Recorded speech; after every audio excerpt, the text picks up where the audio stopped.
গ্রামের লোকেদের সাহায্যে হরিপদ ওই হাতিমাকে তার বাড়িতে নিয়ে গেল। গোয়াল ঘরে তাকে রাখা হলো। হরিপদ ওষুধ লতাপাতা দিয়ে তার ক্ষত ধুয়ে সেবা করল। এদিকে রাত গভীর হতে সেই ডাইনি আবার আসলো। আমি ফিরে এসেছি, এবার আরো মজা হবে।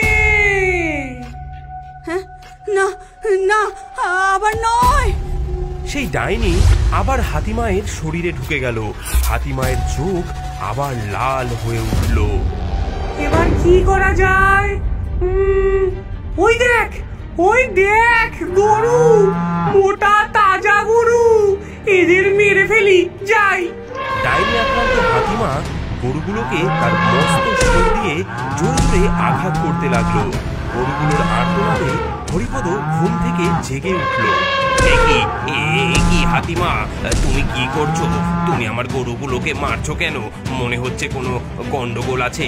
কোনো পেতনি বা ডাইনি ভর করে নেই তো এই হাতির ওপরে?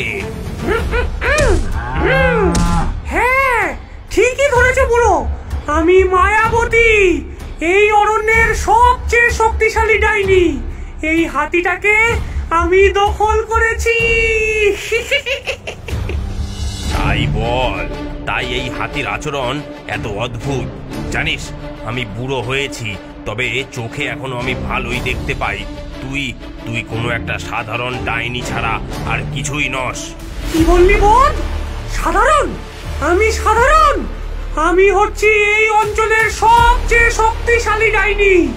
দেখ দেখ আমার ক্ষমতা। হরিপদ উপলব্ধি করল সেই ডাইনি তার শক্তি প্রদর্শন করতে উদগ্রীব। এটাই তার সবচেয়ে বড় দুর্বলতা। সবচেয়ে শক্তিশালী? আমি শুনেছি ডাইনিরা তাদের শরীরকে যে কোনো আকৃতিতে পরিবর্তন করতে পারে। যদি তুই সত্যি এত শক্তিশালী হস, তাহলে ওই কলসির ভেতর ঢুকে দেখা দেখি। তোর এত বড় সাহস যে আমাকে সন্দেহ করিস? আমি বহু বড় প্রাণীর শরীরে ঢুকেছি, আর এই একটা কলসি? কি বলিস তুই? ও, তাহলে তুই পারবি না। তাই বল, তুই আসলে সত্যি একটা সাধারণ ডাইনি? হ্যাঁ, দেখাচ্ছি এখনই, দাঁড়া।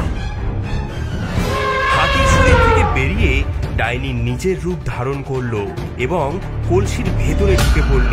সুযোগ বুঝে হরিপদ দ্রুত কলসির মুখে ঢাকনা আটকে দিল। কি করলি? কি করলি তুই? আমাকে ফাঁদে ফেললি?